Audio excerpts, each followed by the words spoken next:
Hello दोस्तों, मेरा नाम है तुलसी और आज हम बात कर रहे हैं पेरेंट्स की रोज़ रोज़ के लड़ाई झगड़े के बारे में। तो आज हम बात करेंगे कि माता पिता का अपने बच्चों के जीवन पर क्या असर पड़ता है। जैसे माता पिता के जीवन में माता पिता जो होते हैं, अगर उनके बीच में आपस में बनती नहीं है या किसी भी कारण से उनके बीच अनबन रहती है, तो उनके का सीधा सीधा असर आपके बेबी पर पड़ने वाला है।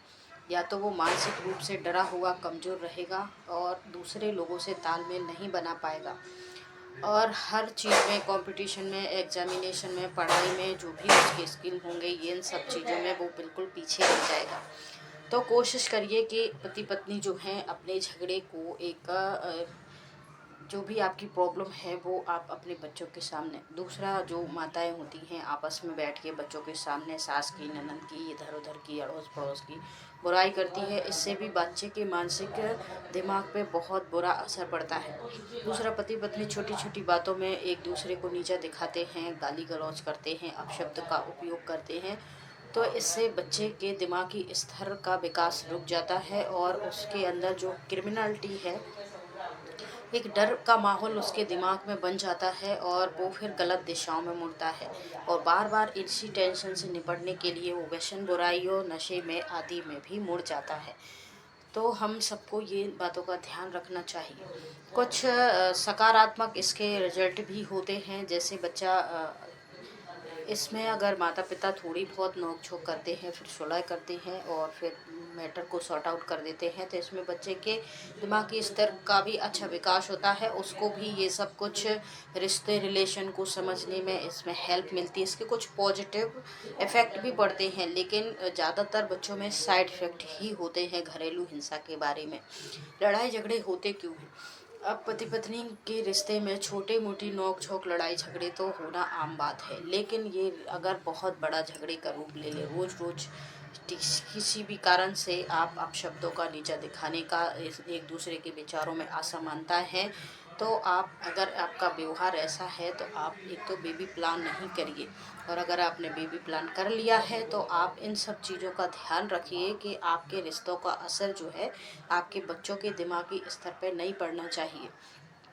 तो आप इन छोटी छोटी बातों को ध्यान रख सकते हैं। आप के लिए थोड़ी सी टिप्स है कि आप अपने बच्चों के सामने से किसी की भी बुराई, चाहे वो बुरा व्यक्ति ही क्यों ना हो, उसकी बुराई ना करें।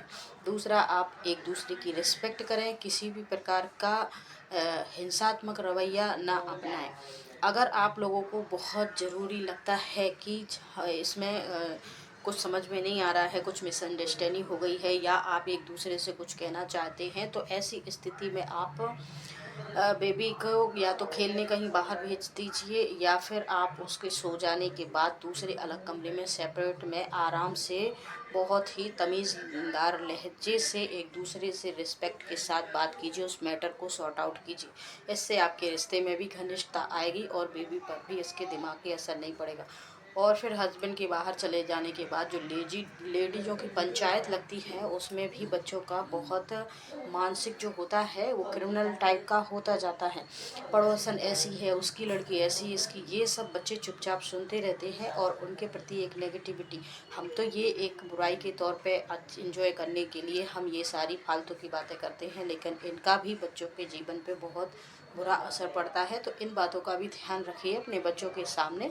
अपने घरेलू जो बातें हैं वो मत कीजिए, अपने चाचा ताऊ की, इसकी उसकी जो हम बातें करते हैं ना, वो उनके मन में नफ़रत, वो पूरी चीज़ों को समझते नहीं हैं, जानते नहीं हैं, लेकिन धीरे धीरे करके उनके, फिर वो आपस में बातें करती, मेरी मम्मी ऐसे बोलती, मेरा दादा ऐसे बोलता है उनके बारे में, उनने ऐसा कहा। तो ये सारी चीज़ों की एक नेगेटिविटी का असर होता है, तो आप इन चीज़ों को ध्यान में रखिए। दूसरा, आप चलिए एक कहानी सुनाते हैं। एक कपल थे, उनका रोज रोज का लड़ाई झगड़ा, और इस वजह से पति व्यसन में चला गया, पीने खाने लगा। उनके दो बेटे थे, बचपन जवानी तक उन दोनों ने सिर्फ लड़ाई ही देखी थी। तो एक बेटे को पुलिस पकड़ लेती है और उनको जज साहब फांसी की सज़ा सुनाते हैं। जब उससे पूछा जाता है कि तुम्हारे इस प्रकार के व्यसन, चोरी चकारी, लूटपाट और मर्डर, रेपिस्ट, ये सारे चार्जेस लगे हुए हैं, तुम्हारी जो जीवन है ऐसी आपने कैसे बनाई, और ये आप किसकी पेरेस से इस तरीके का जीवन आपने बनाया है। तब वो कहता है, मेरी पापा की वजह से। मेरे पापा रोज रात को दारू पी के आते थे थे, घर में लड़ाई झगड़ा करते थे, बहुत टेंशन रहती थी, इस वजह से मैं इन सब चीज़ों की तरफ मुड़ गया। तो ये उनके पापा की वजह से नेगेटिव प्रोडक्ट उनके बेटे की स्थिति। तो वहीं दूसरा बेटा पढ़ लिख कर एक बहुत बड़े पद पे चुना जाता है, और जब उनसे इंटरव्यू के दौरान पूछा जाता है कि आपकी कामयाबी का श्रेय आप किसको देना चाहेंगे, तो पिता वही है, बेटे भी वही है, लेकिन एक बेटा एक चोर उचक्का बन गया है और फिर वो जिंदगी की जंग हार चुका है। दूसरा ने यहाँ से उनकी नई लाइफ शुरू होती है, और उन्होंने बताया कि इसके श्रेय में, मेरी सफलता का श्रेय मैं अपने पापा को देना चाहूँगा।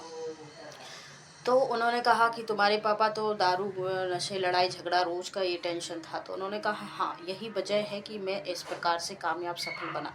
जब मेरे पापा रोज आते थे, लड़ाई झगड़ा करते थे, गाली गलौज करते थे, तब मैं उनको देख के ये सोच लेता था कि मुझे इनके जैसा नहीं बनना है, मुझे वुमेन्स रिस्पेक्ट करनी है, अपना एक अच्छा जीवन बनाना है। और मैं यही सोच सोच के एक अच्छी सही दिशा और सही राह पे चलता गया, जिससे कि आज मेरा जीवन इतना सफल हो गया है।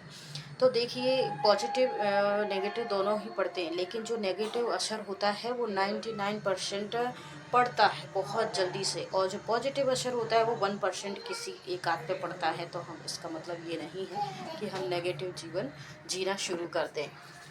Okay, take care, tata, bye bye.